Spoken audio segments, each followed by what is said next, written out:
नमस्कार। आज हम साइमन कमीशन को समझेंगे। 1919 के अधिनियम की धारा 84 के अनुसार सर जॉन साइमन की अध्यक्षता में एक आयोग का गठन किया जाता है।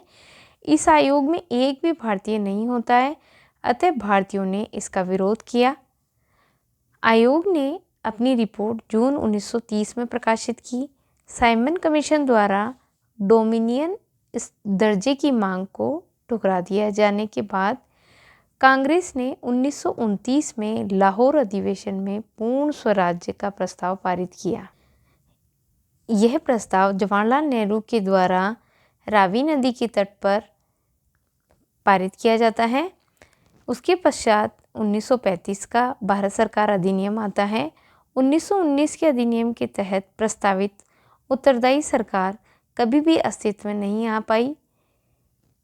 इसके पश्चात 1927 में साइमन कमीशन, नेहरू रिपोर्ट, गोलमेज सम्मेलनों के द्वारा अपने लक्ष्य को प्राप्त नहीं कर पाना आदि की पृष्ठभूमि ने 1935 के अधिनियम की आधारशिला रखी। 1935 के भारत सरकार अधिनियम में कुल 321 अनुच्छेद और 10 अनुसूचियाँ थीं। इस अनुच्छेद में कुछ प्रावधान इस प्रकार थे। इस अधिनियम के द्वारा ब्रिटिश प्रांतों और देसी रियासतों के अखिल भारतीय संघ का प्रावधान किया गया था, जिसमें ब्रिटिश प्रांतों का शामिल होना अनिवार्य था, किंतु देसी रियासतों को शामिल होना नरेशों की इच्छा पर निर्भर था। संघ तथा केंद्र के बीच शक्तियों का विभाजन किया गया।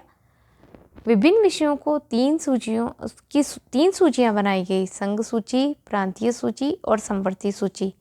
1919 के अधिनियम के द्वारा जो द्वैध शासन प्रांतों में लागू किया गया था, उसे अब केंद्र में लागू किया गया। केंद्रीय सरकार के विषयों को दो भागों में विभाजित किया गया, एक संरक्षित विषय, दूसरे हस्तांतरित विषय।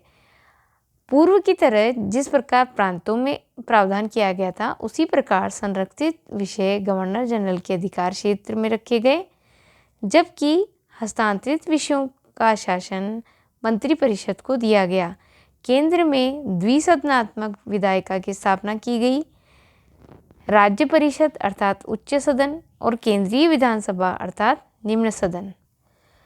प्रांतों में द्वैध शासन को, जो कि 1919 के अधिनियम के द्वारा लागू किया गया था, उसे समाप्त कर दिया गया और 1935 में प्रांतीय स्वायत्तता के सिद्धांत को स्वीकार किया गया।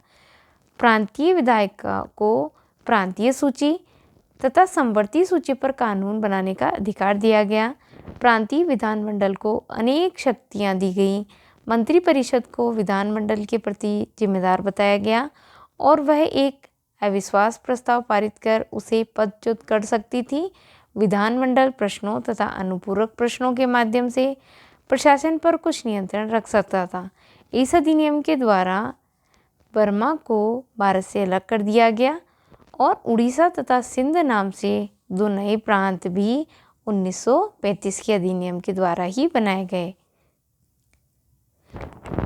इस अधिनियम के द्वारा एक संघीय बैंक और एक संघीय न्यायालय की स्थापना का प्रावधान भी किया गया था। केंद्रीय सरकार संबंधी प्रस्ताव लागू नहीं हुए। देसी राज्यों की अनिच्छा और उदासीनता के कारण अखिल भारतीय परिसंघ अस्तित्व में नहीं आ सका। प्रांतों में सन 1937 में चुनाव संपन्न होने के पश्चात द्वैध शासन समाप्त हुआ और पूर्ण स्वायत्तता स्थापित हुई। याद रहे, पूर्ण स्वायत्तता प्रांतों में 1937 से स्थापित हुई, किंतु गवर्नर जनरल की निरंकुश शक्तियों ने इस स्वायत्तता को बेमानी कर दिया। धन्यवाद।